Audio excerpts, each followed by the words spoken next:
Good afternoon, everyone, and thank you for joining us for the May Office of Early Childhood Monthly Provider Call. Happy Cinco de Mayo and Taco Tuesday, which is kind of like the stars aligning perfectly for today. We appreciate you taking time to be with us today and for the work you do every day to support children and families across Arkansas. We have a full agenda today, and our goal is to provide you with timely updates, clarity on upcoming initiatives, and resources that support your programs. Before we begin, I do want to quickly go over a few housekeeping items. First, the chat feature is no longer available for this call. Because of that, we will not be able to respond to questions through the chat. Instead, please use the Q&A box to submit your questions. That box is located in the lower part of your screen at the very bottom. And we encourage you to submit those questions early so that we can address as many as possible during the session. Any questions that we are not able to get to today will be compiled and answered in an FAQ document, which will be posted on our OEC website. Again, please use the Q&A box for all questions. Today, we will focus on some important OEC updates, including the OEC Fast Facts, year-end systems updates, an overview of the market rate survey RFP process, and a review of the class transition quality payments funded through our preschool development grant. We'll also hear from our licensing team and from some other outside partners, including the Department of Health and ADE's STEM initiatives. Let's go to the next slide. Let's go ahead and first start today with an overview of our OEC Fast Facts. I want to spend a few minutes talking through what the OEC Fast Facts are because this is one of the most important tools to keep you informed about what's happening across the entire early childhood system. The OEC Fast Facts is designed to give you a consistent monthly snapshot of key data points across our entire early childhood systems. This includes enrollment, the number of licensed providers, and program finances, particularly related to our subsidy and our support programs. Let me first start with why this matters. We know that many of you are making daily decisions about staffing, enrollment, budgeting, and long-term planning, and these decisions are directly impacted by what's happening at the state level, whether that's funding availability, participation trends, or just system capacity. The Fast Facts is intended to give you the visibility that you need into those trends so that you're not operating in the dark. So let's break down these into the three key areas that are on these Fast Facts documents. First is the enrollment. When you look at the enrollment data, what we're really looking for is how many children are actively being served across our programs, whether that's through SRA, ABC, or other early childhood supports. This helps us to understand the demand across the state, and we're paying very close attention to where enrollment is growing, about where it's stabilizing, and where it may be declining. That also tells us a lot about access, whether families are able to find care, and it also helps us to identify pressure points within the system. So for providers, this data is important because it reflects a broader trend that may have impacts on your own enrollment. For example, if we're seeing increases in participation in certain regions or certain areas, that may indicate a growing demand. And if we're seeing constraints, it may reflect funding limitations or capacity challenges. Next, we have our licensed childcare sites. This is about system capacity, about how many providers are operating and licensed to serve children across Arkansas. We monitor not only the total number of sites, but also the trends over time. Are we gaining providers? Are we losing providers? Are there geographic areas where capacity is limited? All of this information is critical because access to care is not just about funding, it's also about whether there are enough high-quality providers available to serve families. And from a policy and planning standpoint, this helps us to identify where we need to focus efforts to expand capacity, to support providers, or to address gaps in service.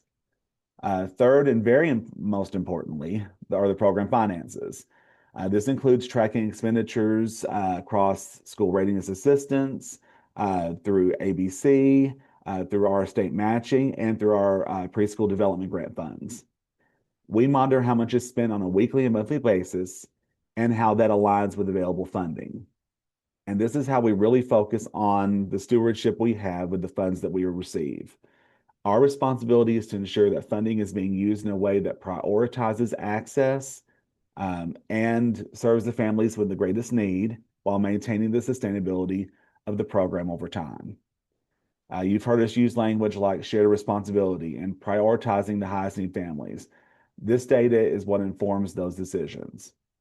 We are constantly evaluating how long our funding is going to last, how much spending trends are evolving, and what adjustments, if any, that we may need to be necessary to maintain stability in the system. And I want to emphasize something important here. The Fast Facts is not just about the numbers that we have here that are reported. It's about transparency and predictability. We want you to understand what we're seeing. We want you to know how we're making decisions and what factors are influencing those decisions. And that way you can better plan and respond within your own programs. You will be able to see along over time the trends that we are able to see because we are going to be posting all of this information on a monthly basis for you on our website so that you're able to see every time something changes and you can respond to that and how those trends evolve month to month. This is part of our ongoing trend to try to be responsive and to keep you all informed about what we know and what we are able to see. Let's go ahead and go to the next slide. All right, now we'll talk about the year-end systems updates. There are some real important updates that you need to be aware of related to year-end systems processing, and this is going to directly impact our providers, particularly with receipt of payments. As you know, there's typically a processing delay that occurs as we transition from one fiscal year to the next, and that's usually at the end of June, the beginning of July. This is a standard part of our closing out of our financial systems and preparing for our new fiscal year. However, this year there's an additional factor that's going to impact some timing. The state is implementing a new financial system to replace ACES. They're going to be transitioning ACES into a new system called S/4HANA. Because of this transition, we are anticipating a longer processing delay than what we typically experience during this time of year. Here's what this means for you as providers. Billing can continue as normal. If you process every day on billing, you can continue to do that as normal. You should be able to continue submitting everything as just as you always do. However, the payments that would normally follow the standard cycle, where billing is processed on a Tuesday and paid on that Friday, will be delayed beginning after June 26th. So I want to be clear here. June 26th will be the last day that we will be able to process SRA payments until after this transition time occurs. We do not expect to be able to resume processing payments until we receive confirmation from DFA that the new system is fully operational. At this time, our best estimate for this time frame is July 14th. So between June 26th and July 14th, we are not going to be able to process any new payments. I do want to emphasize that this is just an estimate. If that timeline changes, either it's sooner or later, we will communicate that to you as quickly as possible. But we understand that the payment timing is critical to your operations, and we want to be as transparent and proactive as possible so you can plan accordingly. You may continue billing as normal. Nothing has changed there with your billing, but your processing and your payment will be temporarily paused until the new system transition is complete and we receive the green light to move forward. We will continue to keep you updated throughout the process, but we wanted to let you know this now in May so that you can be preparing for this transition time that's going to happen at the end of June. All right, next slide. Let's talk about the market rate survey and what's going on with this. As you know, the market rate survey is pivotal to the establishment of rates in Arkansas for our school readiness assistance. Let's kind of talk about what this means. We have released a request for proposals to conduct a statewide market rate survey and cost study with an anticipated award in August of 2026. Let me start by clarifying what each of these components actually means because they really serve two different but equally important purposes. First, the market rate survey. The market rate survey looks at prices that providers are currently charging private pay families across the state. In other words, what does the child market rate look like today? What are families actually paying out of pocket? This is important because the federal CCDF requirements require states to understand the private market and use that information when setting the subsidy rates. Historically, many states, including ours, have used this data to set rates at a certain percentile of the market. But that only tells part of the story, and that's where the second component comes in, which is the cost study. The cost study looks at what it actually costs to operate a child care program, not just what providers are charging, but what it truly takes to deliver care. That includes things like staffing cost, benefits, ratios, curriculum, facilities, compliance requirements, quality expectations. And as many of you know, what it costs to provide care and what the market can bear, private and private pay are often not the same thing. So bringing those two pieces together, the market rate survey and the true cost analysis, gives us a much clearer, more complete picture. Now, let's talk about how this will be used.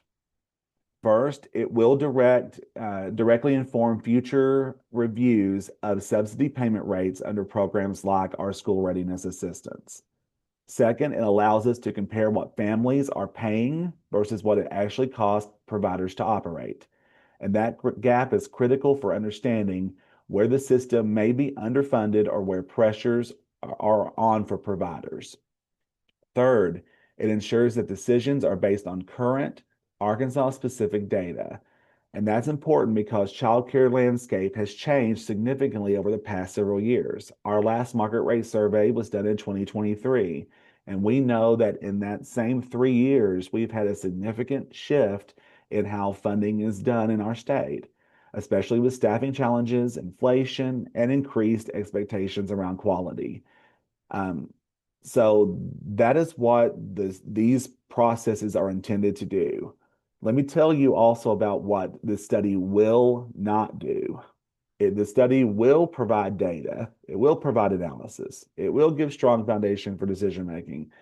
But what it will not do is provide us with complete, and it will not give us the direction on what we need to do as far as setting the rates. It does not automatically result in rate increases or policy changes. Those decisions will require us to look at funding, alignment with our federal requirements, and the approval through the appropriate processes. This will do is strengthen our ability to make informed, defensible decisions and to clearly communicate the realities of the system to policymakers and stakeholders. I do want to emphasize that your participation in this process is critical. It will be crucial for you to participate. So when a survey is released, your input will directly impact the quality and accuracy of the data. The more participation we have, the more confident we can be that the results truly reflect the Arkansas childcare landscape. You can do some of those things right now by going into the ELS system and making updates to what you charge for families and in the market. You can update those things right now, and that will be helpful to us. And then whenever we release the survey results, your participation will also help us to be able to do this. We will continue to provide updates on this process as everything moves forward, including opportunities for engagement and the timelines for the data collection, as well as the approved vendor who will be providing that survey collection. But at the end of the day, this is about making future decisions that are grounded in real data, that reflect real cost and support a sustainable system for providers and families alike. Next slide, please. Now I want to share some exciting news for our providers related to funding to support the transition to class as part of our quality system. So OEC is going to issue one-time payments to support class transition, which will be distributed to providers using our preschool development grant funds. The purpose of these payments is to provide providers to support providers as we continue transitioning towards a stronger focus on classroom quality and instructional practices through class. Payments will be issued on a per provider basis, and they will be tiered. The tiering is based on two primary factors: your class certification status and your participation in class observations. This approach is intentional. It allows us both to recognize providers who are already engaged in the class work and support those who are continuing to build capacity in this area. Now, in terms of timing, I want to set clear expectations. We are planning for Tier 1 and Tier 2 payments to be distributed in early summer 2026. Then Tier 3 and Tier 4 payments are expected in late summer, but those are contingent upon available funds that remain. If there are any remaining funds after that time, we anticipate a final distribution in the late fall for Tier 3 and Tier 4 providers. I do want to emphasize that these timelines are tentative in nature. As with any federally funded initiative, there are things that can impact timing. If anything changes, we will be communicating with you as quickly as possible. But the broader goal here is to provide targeted, strategic support during this transition, not just distributing funds, but aligning those funds with efforts that improve quality interactions and overall program quality. So as you think about these payments, I would encourage you to begin considering about how they could be used in a way that creates lasting impact in your program. Let's go to the next slide.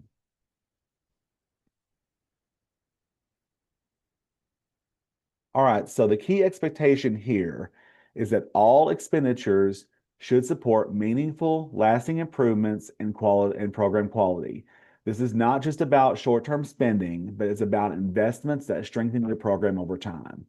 There are several allowable activities that you can see in those categories that are on the left-hand side of that screen under description, and then examples that follow on the right-hand side. First, high quality instructional materials, or HQIM. This includes adopting curriculum that aligns with the state quality standards. If you are considering transitioning to an approved curriculum, this is an appropriate use of funds. Second, we have materials that support HQIM implementation. This can include things like books, manipulatives, or classroom resources that directly support the curriculum you are using. The important distinction here is that these materials must be tied to implementation, not just general supplies. Third is professional development. This includes training, workshops, learning opportunities for your staff, particularly those focused on improving instructional practices, class alignment, or adult-child interactions. Fourth is credentialing. These funds can support staff in obtaining or maintaining certifications like exam fees, course enrollment, or renewal costs. Fifth, quality enhancement items. These are purchases or activities that are directly supporting improvements in your program. For example, expanding classroom libraries to strengthen literacy or investing in tools that support better learning environments. And finally, the last one, incentives tied to quality improvement. These must be connected to measurable outcomes. For example, if you decide you want to provide classroom resources to a teacher who meets a specific quality goal, that would be an allowable expense. Across all of these categories, the guiding question really should be, does this investment improve the quality of care and learning for children in a lasting way? If the answer to that question is yes, and it aligns with one of these categories, then it's going to be an allowable use. It's equally important, though, to understand what these funds cannot be used for.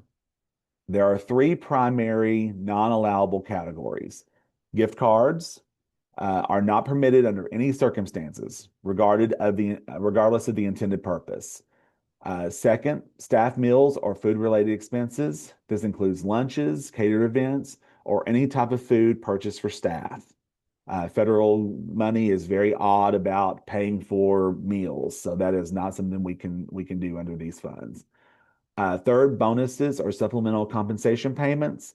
These funds cannot be used for direct cash payments for bonuses to staff. I do want to take a moment to explain the reasoning behind these three non-allowable activities. The funds that we have here through the PDG and was written into the grant was intended to drive sustainable quality improvements, not just one-time expenditures that do not have a lasting impact on program quality. And so while we recognize the importance of supporting and appreciating staff, these funds in particular must be used in ways that directly strengthen instructional quality, the learning environments, and the long-term program outcomes. So if you are ever unsure about whether a specific use is allowable, we encourage you to reach out to us or to your local lead before making that expenditure. Our goal here is to support you in using these funds effectively and in compliance with the requirements. Ultimately, this is about ensuring that every dollar invested translates into meaningful improvements for children in classrooms. Next slide. Okay, it is now, I will now pass the presentation over to Kelly Hilburn, who's going to provide some updates on our licensing. Good afternoon, everyone. I just have one real quick licensing update, and it's primarily for child care family homes. If you are a child care family home provider, you no longer have to have the boiler inspection. So this is a state law, and that's why it only impacts homes. And if you're a child care center, you still do have to have the boiler inspection, but homes do not going forward, either licensed or registered homes. So if you have any questions about that, you can reach out to our team. And now I'm going to pass it to Cassandra Phillips. She's with the Arkansas Department of Health, and she's with the Outbreak Response Team. She's going to talk to us today about measles. Thank you, Kelly. Good afternoon, everyone. I just want to thank you for letting us come on and speak with you today and join your meeting. My name is Cassandra Phillips. I am with the Arkansas Department of Health Outbreak Response Section. Leslie Oden is one of my co-workers. And what we do is investigate reportable illnesses throughout the state of Arkansas, such as chickenpox, measles, salmonella, E. coli, such as that. Anything pretty much reportable, we investigate. So I wanted to take the time today to talk about measles, just because I'm sure everybody's seeing on the news that there is a rise nationwide of measles. So currently, and you can find this on CDC website, but currently there's 1,814 cases nationwide. Currently, there are no cases in Arkansas. So, next slide, please.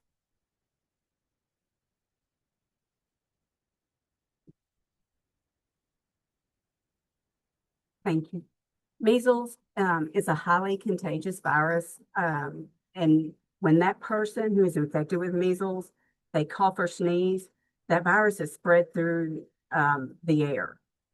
So on an average, those who become infected typically begin to show symptoms 7 to 14 days after their exposure, but it could go up to 21 days.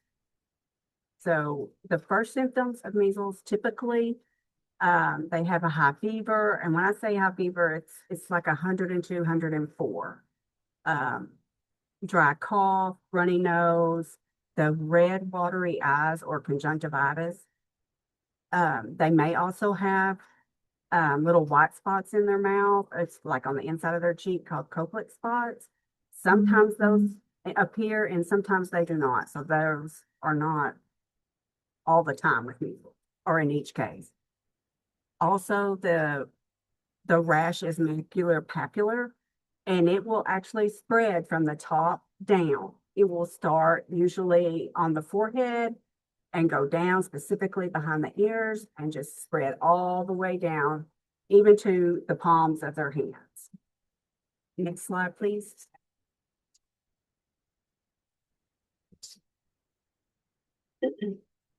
And these, I don't know if y'all can see them real good, but inside the cheek there, those little white, tiny white dots, those are the Koplik spots.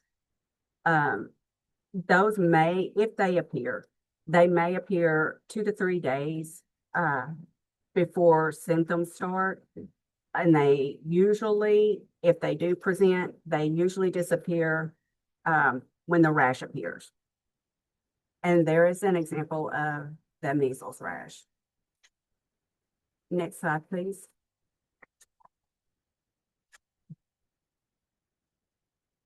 This is how we look at measles, like when we're thinking about, does this child have measles?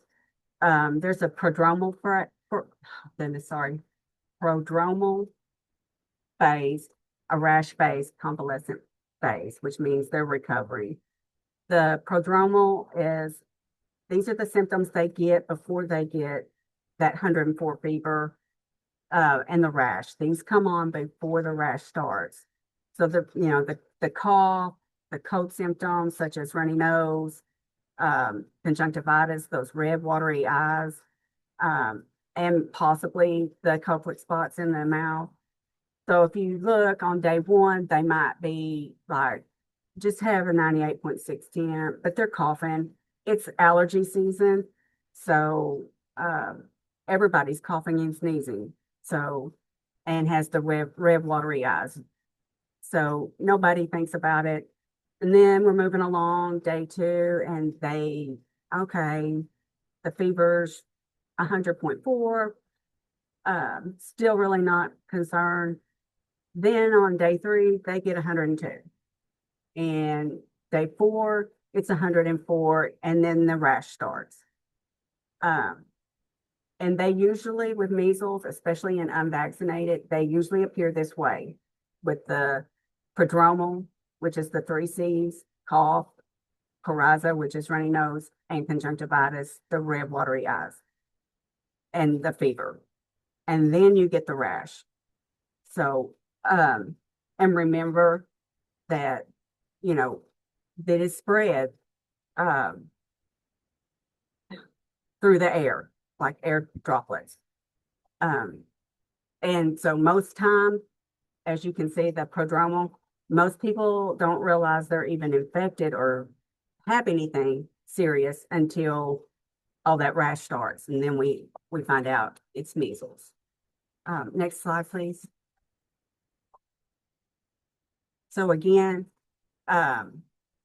measles is spread from person to person. It cannot be spread from an animal like your dog or your cat. They don't get it and they don't spread it. So think about when you're blowing bubbles. And these bubbles, when you're thinking about air and droplets, people sneezing and coughing, think about how you're blowing bubbles, how they go all over. Some stop right here and some just travel. That's kind of how measles droplets are. So,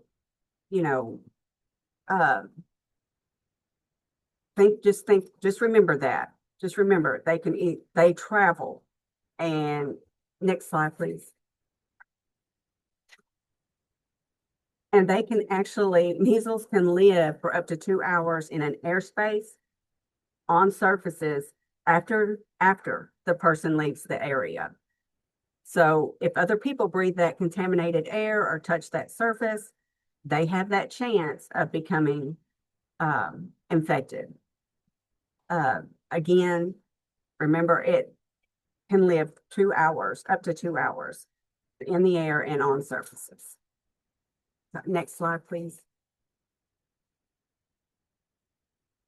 So who is at risk for developing severe measles? It can be serious for any age group, but there are several groups that are considered high risk, which include children younger than 5, adults older than 20, pregnant women, people with weakened immune systems, such as leukemia, HIV, such as that. Next slide, please.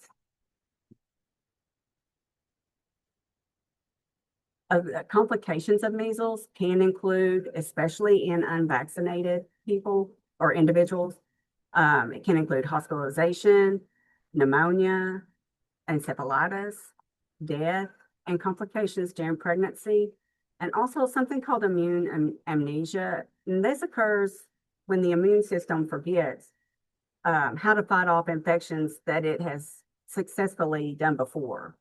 So, and it can last for years. In addition to some complications, ear infections, and they often have diarrhea too.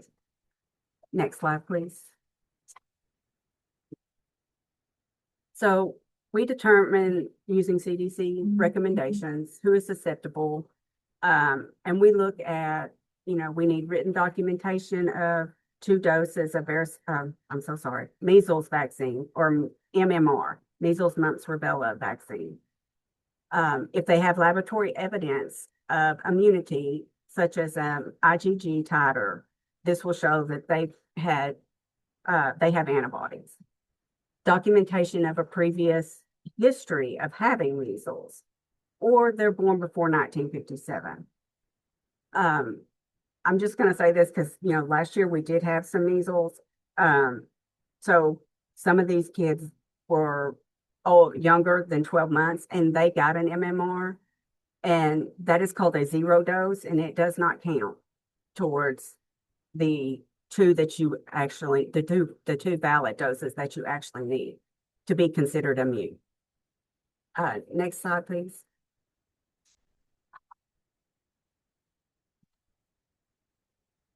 One dose of MMR is 93% effective against measles. It's 72% effective against mumps, and it's 97% effective against rubella. 2 doses of MMR are 97% effective against measles and 86% effective against mumps. Next slide, please.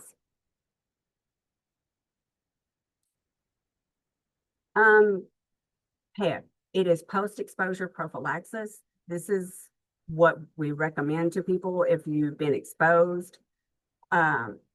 And it's a treatment for confirmed or asymptomatic exposures to help prevent the exposed individual from developing measles.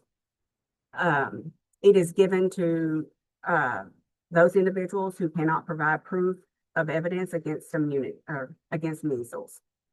So if they can't provide a proof, like 2 doses of MMR, the titer of immunity, or they've had measles, or they were born before 1957, we would recommend that they get the PEP. 2 options for PEP is 1, the MMR vaccine. 2 is, it's called immune globulin, or IG. Next page, please, or next slide, please. So we did want to give y'all some information. You can scan that barcode, and it will take you to this this page on CDC. It's do you think your child has measles? We use it, and sometimes it's helpful when you put it up. It's not required or anything. It's just there for your information. Next slide, please. This is one that our health departments put up in their front doors. But like I said, these are just some information materials for you guys. But it's like, it just says, before entering this building, please call if you have these symptoms, the fever, a rash, any of these spots. Sorry, next slide, please. Again, these are on our website at healthy.arkansas.gov. This is our measles fact sheet, and this is just, the second one is just more information about measles, what it is, the symptoms, how it is spread, and how you prevent it. Next slide, please. This one is for preparing and responding to measles in early child care centers. You can again scan that barcode. It is there. It will take you directly to the site. Oh no, sorry. It will take you directly to the site and let you read it. You can print it off. But it specifically tells you how to prepare for possible measles cases. Next slide, please. Again, it's just responding and how you should handle and who you should call. Next slide, please. This is our contact information. It's ADH Outbreak Response. We're there Monday through Friday, 8 to 4:30. Phone number is 501-661-2381. You can email us. If you have any questions, any concerns, anything, you can email us or call us. We even provided the after hours number below, the 1-800. So if it is after 4:30, somebody will get back with you. One thing I did want to touch on real quick is I did not mention, and I meant to,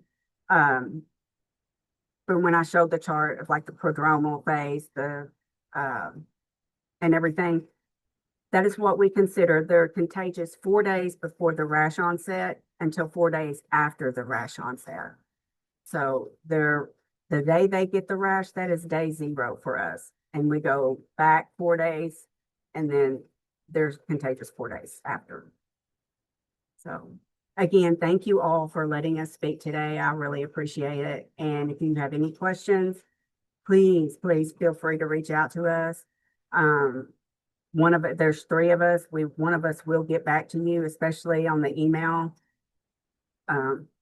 Again, the website is healthy.arkansas.gov, and just search for measles, and we have a whole webpage with everything on it for childcare, preparing for measles, that childcare sheet that I had.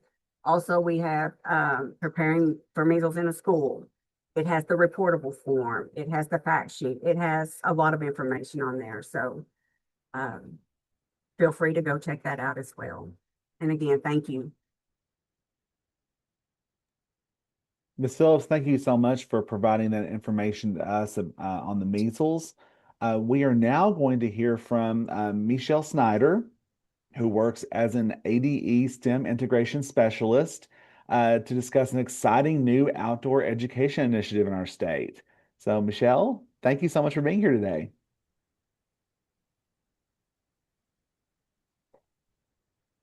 You were still muted, Michelle.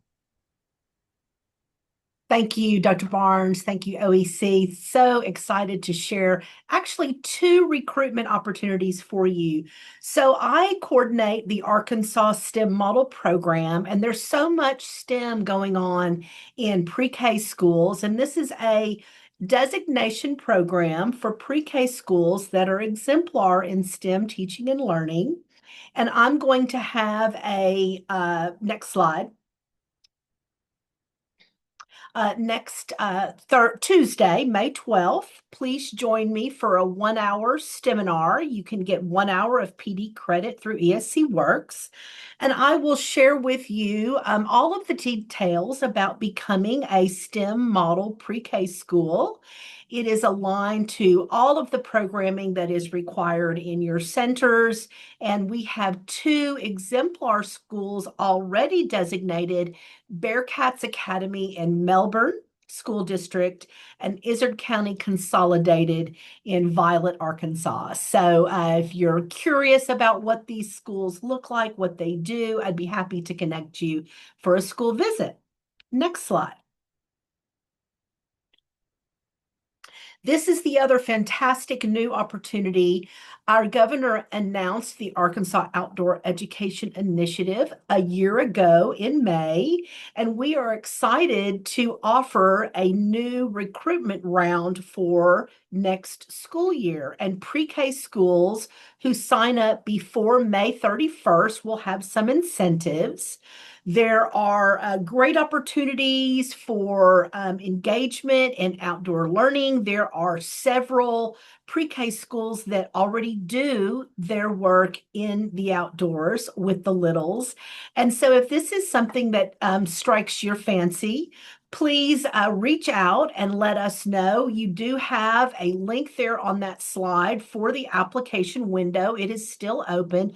But if you have questions, please contact Nathan Wendell, our outdoor education specialist. He is out in the field today, so he was not able to join us. And I think I might have one more slide. Cool. These are some of the requirements. So if you're curious about what that may entail, it is a full year, full school program. So is the outdoor, so is the STEM model program.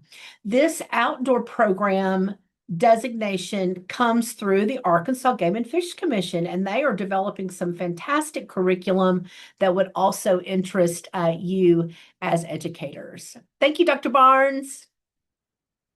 Michelle, thank you so much for sharing all this information with our providers. Some great opportunities out there for our providers to be able to get involved with. Outdoor education is a great initiative that's out there in our state. We've got a lot of outside resources available. We're looking forward to some of you participating in that and seeing what that will do with our children across our state. We are now at the end of our time. Our team has been answering some questions throughout our time together. We will be getting all these questions together. If we've not answered those questions yet, we will get those answers together for you and have those on our website along with the recording of this presentation today. Our next provider call will be on June 2nd, and we are looking forward to seeing you then. You all have a wonderful Cinco de Mayo, and we look forward to seeing you very soon. Thank you.